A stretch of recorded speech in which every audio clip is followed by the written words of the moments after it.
When hope is gone, undo this lock and send me forth on a moonlit walk. Release restraint level 0.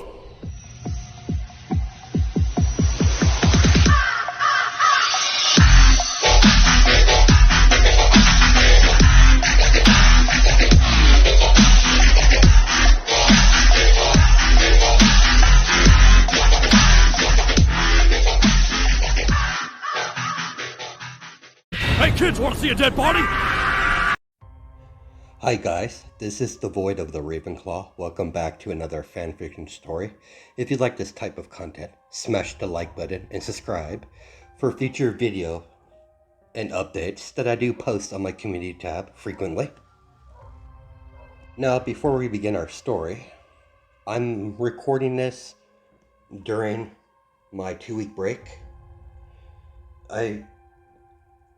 I had a rough idea how I wanted to start this. So it was very easy for me to come up with a full length part for part 0. Now, the brightburn stuff will happen in this story. Part 0 is mostly going into the events before he becomes brightburn. It will all be explained in the story. Your answers won't be answered in this part, but part 1 most definitely. I'll transfer over to all the brightburn stuff. But anyways, let's get this started. This is the arrival of brightburn, part 0. We start our story off with a boy, like many stories in the past. I could tell you about Izuku's struggles, strives. I could even tell you about the death of his own mother, Inko Midoriya, the only person, the only light that kept his sanity in check. Without that support pillar, it drove him into madness, becoming what he is today. A villain that goes by Deku. Use the very same nickname that was meant to put him down by one of his best friends, Bakugo Koski. In all reality, he finally saw there was no friendship there, at least not on Bakugo's side of things. The moment the world deemed Izuku Midoriya a useless stain on society, and those stains to society are the quirkless population. It's a sad truth. This world is cruel and unfair, and Izuku is well versed in the world cruelty. As you can see, a green hair young man, around 18, 19 years old, standing on top of a building, watching the heroes partake in a rescue from a captured student known as Bakugo. In this specific 4th year of UA, he knows specifically well, as the hooded Deku threw off his cloak as it flies off in the wind, revealing the villain named Deku, with a black metal face guard over the bottom part of his face, covering his mouth and mostly his nose. Looks like the heroes are finally making their move. What will you do, Bakugo Koski? Will you rise to the occasion, stay true to the path you've chosen, or will you falter and walk down another path, a path of death and destruction.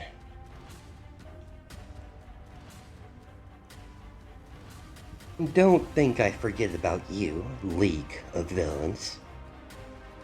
You will be crushed alongside with the heroes and the rest of the people in this disgusting city. Calling themselves villains, what a joke. They act like a bunch of kids in a street gang. No vision, no drive. Constantly making pointless chaos. Chaos is fine, but chaos, uncontrolled chaos, is something I don't subscribe to. Mark my words. You so-called villains of the League of Villains, your time will come.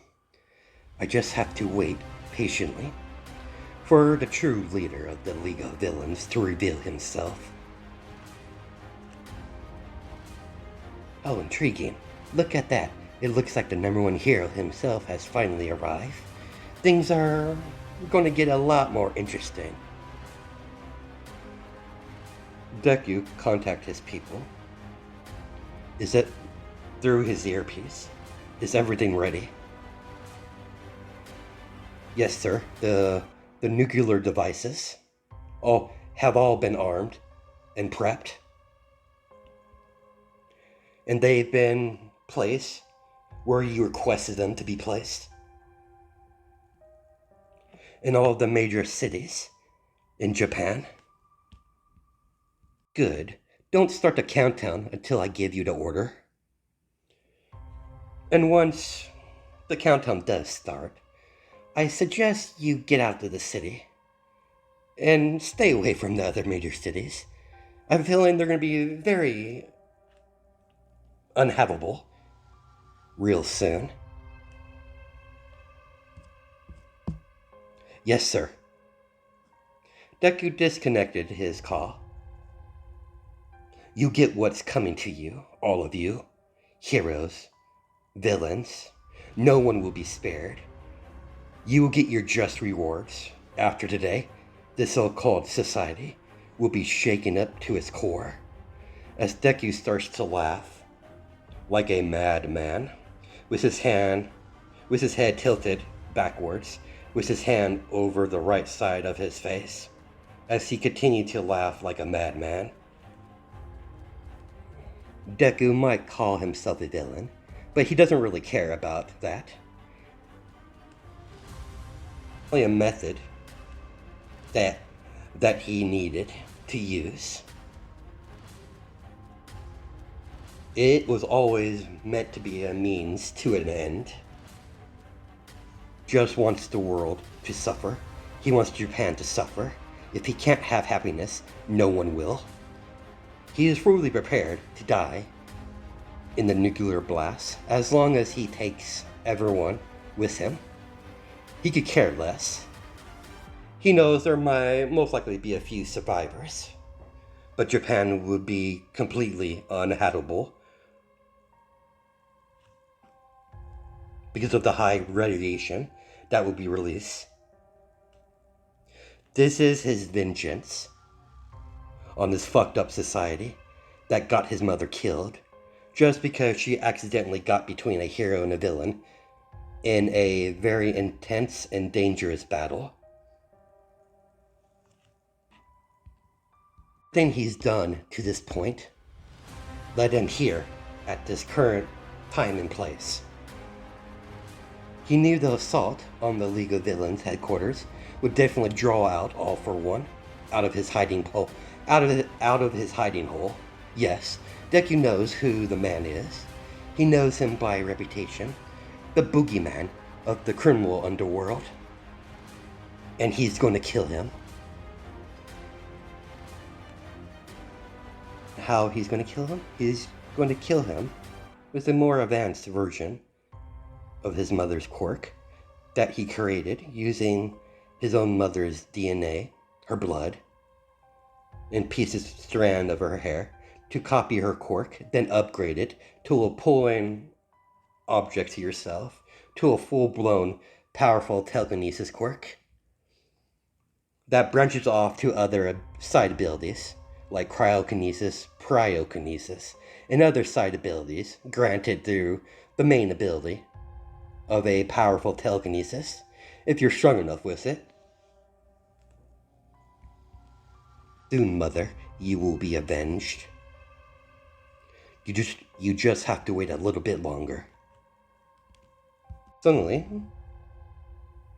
figure of his dead mother appeared and wrapped her arms around his neck from behind. Don't keep me waiting, my sweet angel. They must pay. They must all pay. Don't worry, Mother. They will. They will all pay, sooner or later. That's my good boy. As Inko faded away in a puff of green smoke, Deku has always been able to... Try this again. Deku has always been getting visits from his dead mother, either out of madness or loneliness. His dead mother started to appear shortly after her death, always whispering in his ear, urging him to kill. No one could see her or hear her. The specter of his deceased mother could only be seen by him, and him alone. Deku started to move again when he noticed All Might is running out of the building. Apparently there was a slight fight that escaped his notice when he was thinking upon his past. As he begins to walk off the building and step on the air like it was solid, as he continued to walk forward, following All Might. As Deku noticed poorly disguised students from Class 1A attempting to rescue Bakugo, but he paid his old ex-best friends no mind. They're not important. They'll die like the rest of them. He picked up his speed by flying, using his telekinesis to make him look like he's flying, and followed All Might from a high altitude, right above him.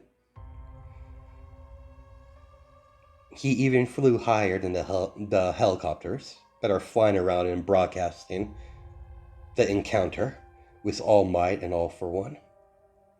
When All Might finally made contact with All For One, once again, in the middle a part of the city that was heavily damaged from their raid on the Nomu factory, Deku was hovering in the air with his arms crossed against his chest, staring downwards at the villain and hero beginning their clash as both of their fists collided with each other, making a shock wave. Finally, it's starting. That it is, my angel, that it is. You just simply have to wait until both hero and villain is heavily weakened. Then you can swoop in there and kill both of them. I thought the same thing as well, Mother. It's a good, solid plan. Just show them no mercy, my dear angel. I don't plan to. As the specter of his mother disappeared once again, as Deku hovered down to a nearby building and continued to watch the hero and villain clash once again, as powerful wind pressures was released, making powerful wind gusts around the immediate area of the battlefield. Deku, I finally found you, you shitty nerd. Well, it isn't the mighty Bakugo himself. What do I own the pleasure? Don't you see I'm quite busy? I'm here to bring you down. I'm going to stop you this time. I need you. Doing this for your own good, Deku. If your mother saw you now, it would break her heart. He narrowed his eyes and growled, "Don't you dare speak that name, you filth. And don't give me that shit. You didn't give a shit before, when I had no power. Now that I suddenly have power, you're so concerned over me. This is why I hate this world. No matter. I won't allow myself to get a monologue and reveal my plans." I knew it. You were planning something. You might be a villain, but at least you have standards. Only thing redeemable about you. Even when the League tried to recruit you, you denied them. Of course they tried, and ultimately failed. I kindly told them to shove that kind offer up their ass. I have no intention of involving myself with such sad excuse of a version of a real villain. Use the leave while you can, Bakugo. And why would I do that, nerd? Because if you don't, you're going to die. Bakugo narrowed his red crimson eyes at Deku. How do you even know that, nerd? That's my little secret, as Deku placed his own finger over his lips, irritating Bakugo. Deku was quite surprised his ex-best friend hasn't attacked him yet.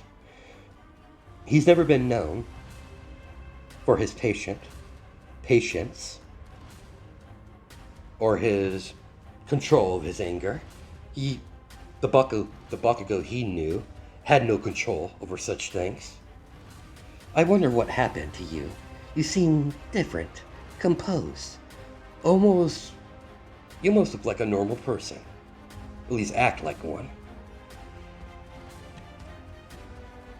We're not kids anymore. I grew up. That we did. Deku knew he wasn't wrong. He wasn't outright. Deku knew he wasn't wrong. He wasn't going to outright say it out loud. Bakugo's about pushing 19 right now. He's always been 1 year.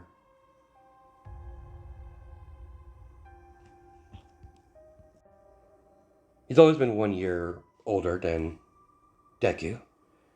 To his memory, Bakugo's birthday should be arriving in the next few days, making him 20. I suppose I'm a bit surprised that the League waited so long to attack you, to attack Class 1A. I originally thought they were going to attack you and try to do this in your first year, not your fourth. Care about those shitty villains. Now get ready. I'm taking you down. Suppose I should at least indulge you, for old time's sake. Because this is the last time we fight. But at the end of this, one of us is going to die, one way or another. This Deku gave his old ex-best friend a smirk, like he knew something that he didn't, and that only irritated Bakugo even further. But Bakugo was no fool. He is fully aware how powerful Deku is. At least what he thinks how powerful he is. Bakugo blindly charged forward like he usually would have done when he was younger in the past. It would have got him killed instantly. and endangering anyone close to him that's fighting alongside him. Instead of allowing his anger to take control of his decision making, he decided to use his anger as a weapon. And he easily used that anger to create more powerful explosions without having the use of his gauntlets. Like I said, he might not have his gauntlets, but he's trained enough. He can make decent explosions without them.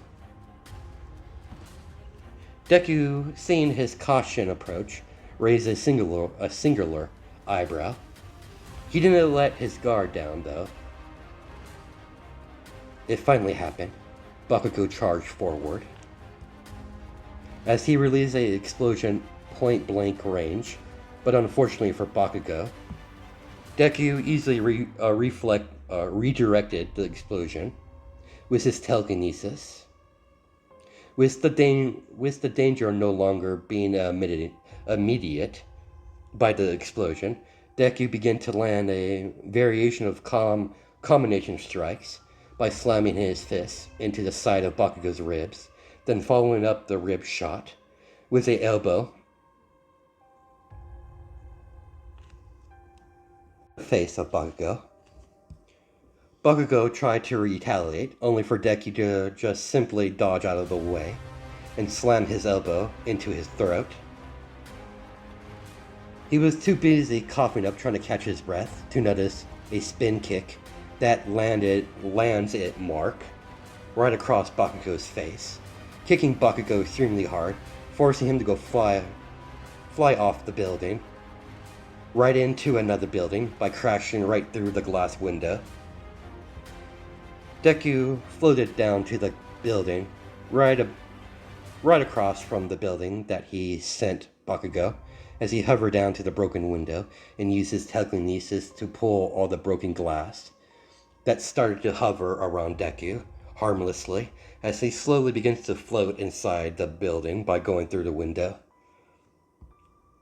As Bakugo wiped the blood from his face using his forearm and leaned his hand against the wall for support, that unfortunately he crashed into when he landed into the room of the building.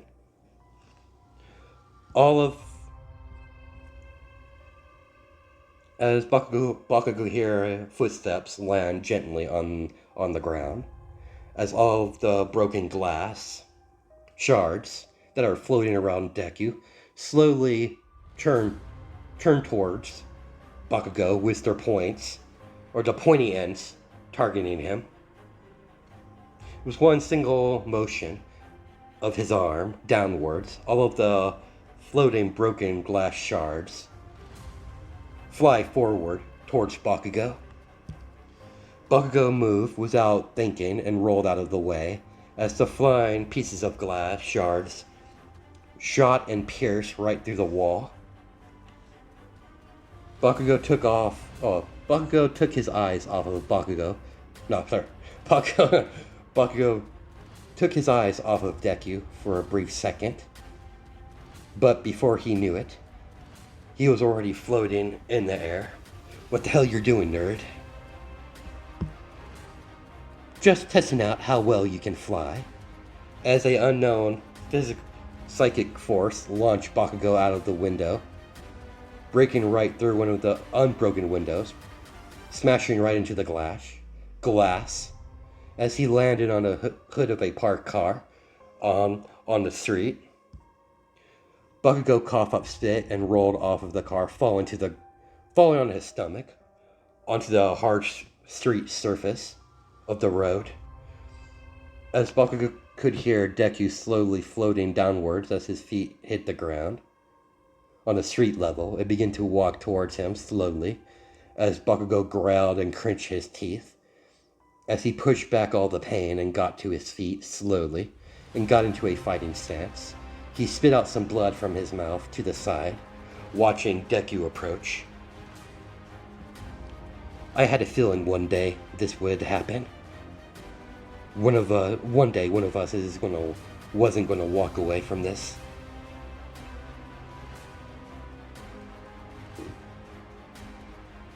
And your friends, this entire city, are dead. They just don't know it yet. Not just this city, many cities all around Japan will share your fate, along with the people that lives in this disgusting thing you call a sadly excuse for a city. It's not happening, whatever you're planning, as Bakugo charged forward, using his explosions to accelerate his speed, only for Deku to dig his knee into his stomach, making Bakugo cough up spit.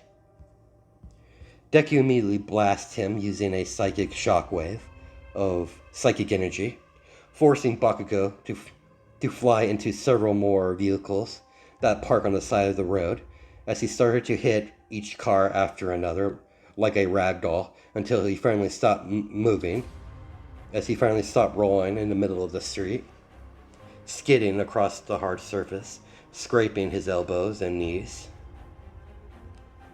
Despite how injured his body is, Bakugo pushed forward and let out a feral roar as he let out an explosion into Deku's stomach, forcing Deku to slid backwards. If it wasn't for the psychic barrier that he placed around his body, if he didn't activate it as fast as he did, he would have took some serious damage from an explosion that powerful.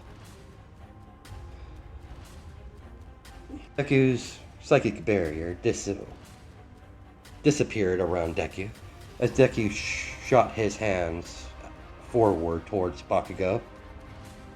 Then all the parked cars in the immediate area begin to lift up the ground and hover above, well, basically above the ground, and shoot towards Bakugo.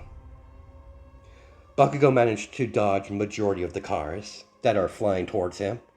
As Bakugo was about to dodge the last car, Deku used his cryokinesis to heat up the car. Then the gas inside the car ignited as the car blew up.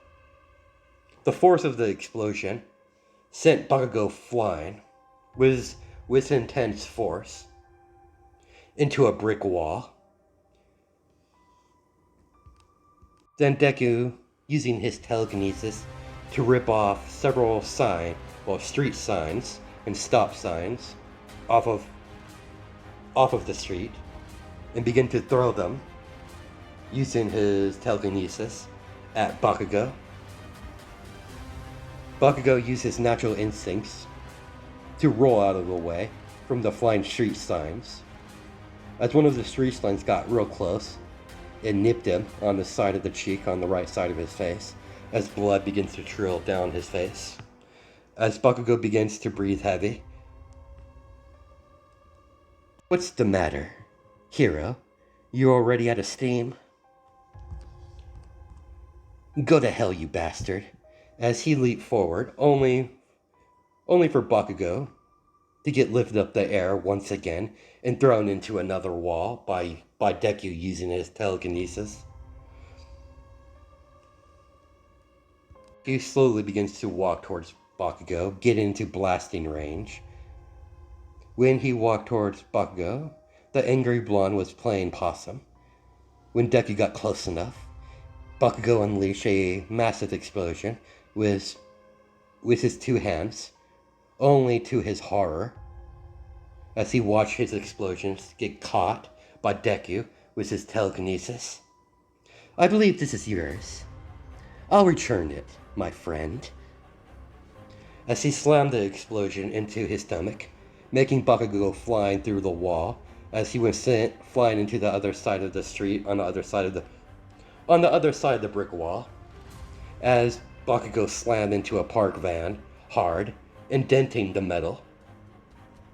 Deku slowly walked towards the destroyed wall of the wall basically, and to get on the other side of the street, as he slowly walked towards Bakugo, creating a ice scythe out of pure nothing, and walked towards Bakugo.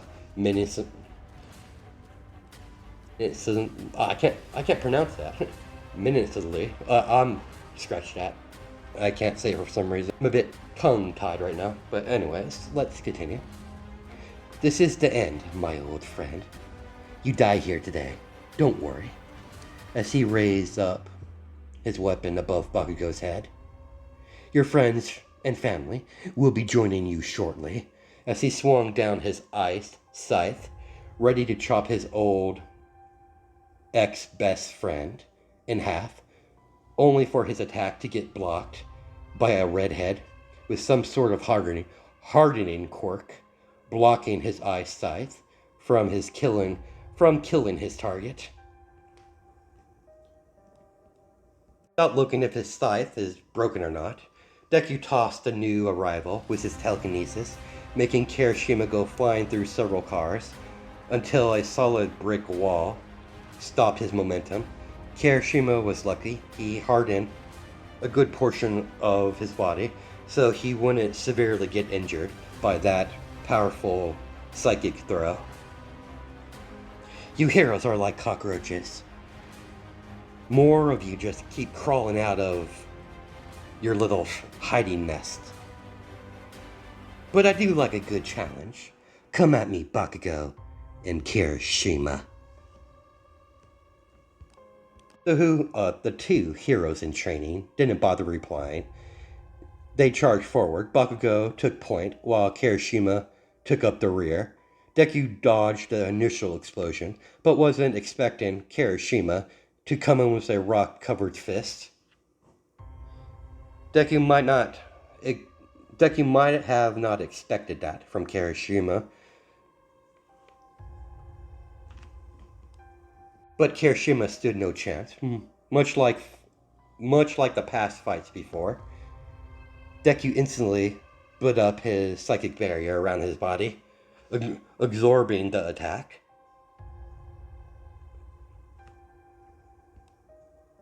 Deku's psychic barrier has saved his life many times. His body is not modified in any way. He thought of modifying his body one day, but chose not to do so. Deku let out a powerful psychic wave that knocked both Kirishima and Bakugo away. When Bakugo was in mid-flight, he fixed his posture in midair and grabbed Kirishima by the wrist and threw Kirishima towards Deku. As Kirishima came flying back towards Deku with his fist cocked backwards. The moment his hardened rock fist made contact with the psychic barrier, Deku could feel the force of his punch, but his psychic barrier held strong. Not even a crack could be seen. Seeing his attack wasn't effective enough, Kirishima continued to throw punch after punch at the psychic barrier.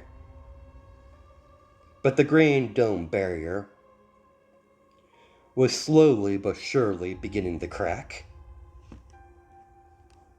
Deku, seeing his barrier is getting damaged, he immediately deactivated his psychic barrier in the midst of Kirishima's attack with a powerful strike. Kirishima threw one last powerful strike, but suddenly the barrier deactivated as Deku caught his wrist and threw him over his shoulder, slamming him right into the ground as Deku kicked Kirishima away. His body might not be modified, but that doesn't mean he can't modify his body, increasing his strength and his durability using his telekinesis, infusing psychic energy into his body, increasing his strength and durability for a short period of time. And it is true, he's abused that little trick against more powerful opponents in the past. It does have its But using psychic energy in this way does have its drawbacks on his body. If he uses it for a long period of time. Bakugo wasn't staying idle. He created a large explosion as a diversion, as Bakugo got his friend, Kirishima, out of immediate danger and leaped backwards after his initial explosion went off. Kirishima got up to his feet with Bakugo's help. Thanks, Bakugo, bro. It's not looking good for us, isn't it? It looks that way, Rockhead. I wasn't expecting that damn Deku to be so damn powerful. I seem to know him, personally, this Deku villain. I've never seen him before. We know each other. We went to the same school when we were growing up. But this is not the time or place to talk about my past with that villain. If I know Deku, and I do know that nerd, he's planning something, and it's probably not going to be good. Bakugo noticed Deku is approaching them once again. Bakugo created a flashbang and began to withdraw from the area. All Might and the other heroes told him to withdraw from the immediate area, staying away from the battlefield. But if they told him that when he was younger, the younger version of him would have completely ignored their orders and charged forward, endangering himself and his friends. But he's no longer a child. So he used this chance to escape, to fight another day. He needs to inform Eraserhead that the villain called Deku has finally resurfaced after their last encounter a year ago. When Deku is finally able to see once again, he scanned the area to find his opponents to be nowhere to be seen. That bastard ran away with his tails between his legs. No matter.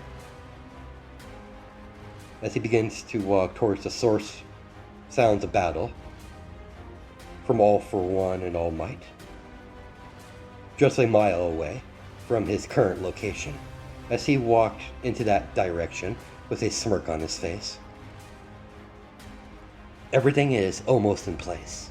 Don't worry, you old-timers. I'll give you a proper send-off. Just you wait. Somewhere in the city, the number one hero and the number one villain continue to have their epic clash as their fists collided with each other, making shock waves and wind pressure as all the nearby windows shattered from all the cars and buildings that weren't completely destroyed. This is the end. All For One. I would have to agree with you, my internal rival. One of us is not walking out of here alive. As they continue to exchange blows with each other, as their fists collided more rapidly, making the ground beneath them shake from their clash, before All Might and All For One, a little further ahead, because of All Might, kept All For One. Man, I totally misread that completely. Let's try this again one more time. Because of All Might, kept One For All much more longer than in canon. He had a lot more time to do his hero work, lasting a whole much longer. He just recently passed it on to his successor. He waited to make sure that his successor was completely ready, training his successor when he can. He needs to finish this off. To finish off All For One. He doesn't want this to continue with his successor. This madness is going to end today. He was too engulfed in his battle to notice two bright green exploding fireballs flying toward them with incredible speed. About time the villain and hero noticed what was going on, it was already too late, as both of them got hit in the chest, sending them flying backwards into a building. It didn't take them long for All Might and All for One to walk out of the destroyed building. I hope you gentlemen don't mind if I join in. It looks like you were having all sorts of fun. Shame on you to keep all that fun to yourself, All Might, and the very own Boogeyman himself, All for One. Dying to meet you. Green hair, green eyes. Deku, I presume. I wasn't expecting your involvement in this. Why are you here, villain? You know, the normal things. Suffering, mass murder. But in truth, I'm here to kill both of you. All for One chuckled. You kill me? As he started to laugh. I'll give you credit. You're powerful. And you're good. But what do you think? But you think you even have a chance against me? There's no way in hell you stand against a chance against me. And there's no way in hell you can stand against me. Plus All Might. You're out of your league, boy. You arrogant, pompous fool. You're the one who's out of your depth. You might want to look up, if I were you, as hundreds of thousands of eye shards, very sharp eye shards, appeared, floating above them. Let's see you dodge this. As the hundreds and thousands of eye shards come flying down in rapid succession, with incredible speed, forcing the number one hero and the number one villain to take evasive action, All Might just dodge out of the way, while All for One used one of his defensive quirks as a bright red energy barrier appeared all around All for One, blocking all the thousands of ice shards that are flying down upon him. Deku smirked, seeing the so-called number one villain go on defensive, using some sort of energy quirk to make a barrier to protect himself from the very sharp ice shards flying down upon him. All Might, on the other hand, ripped out the big chunk of the street and used that chunk of debris to shield himself from the raining down ice shards upon him. It's very, very simple and barbaric, but effective nonetheless. While the two hero and villain are busy trying to keep up their protection from the being pinned, well, basically being a pincushion, Deku slowly started to hover above the ground. When he got high enough, he extended both of his arms outwards to the side as he started to rip out several large buildings out of the ground and lift them up in the middle of the air using his telekinesis, with both of his hands extended outwards, his palm extended outwards as well. As the fourth building is floating just above him, using his telekinesis, All for One finally deactivated his energy barrier, only to see Deku is nowhere to be seen. Quite impressive. You managed to dodge that. And the both of your methods were interesting nonetheless. But let's see you dodge this. As All for One, if All for One had eyes, his eyes would be widened from seeing the scene. 4 large buildings floating above the sky above Deku, like a god, ready to strike down the non-believers in a righteous fury. But All Might was gawking as his eyes were widened, just seeing this incredible feat of use of a powerful telekinesis quirk. Crap, he's gonna throw that at He's gonna throw that at me, isn't he? All for One was close enough to hear All Might. he chuckled. He's gonna toss those buildings at us both. He was very adamant to kill us when he first arrived. This young blood. Interesting. But what's most impressive is the usage of his telekinesis quirk. I've never seen a telekinesis quirk that powerful before. I'm definitely going to add that to my collection. Deku simply threw out both of his one of his arms downwards, with his palm still extended. The moment his arm was pointed towards the hero and villain, he closed his fist as two of the large buildings that was hovering above Deku come flying down towards both hero and villain.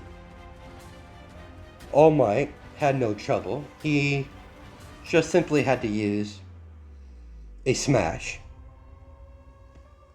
as the building was easily crumpled into little pieces.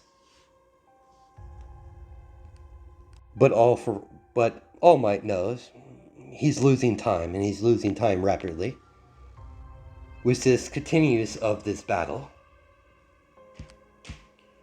All for One managed to blast the building using one of his more powerful energy quirk that shoots out off a beam of energy.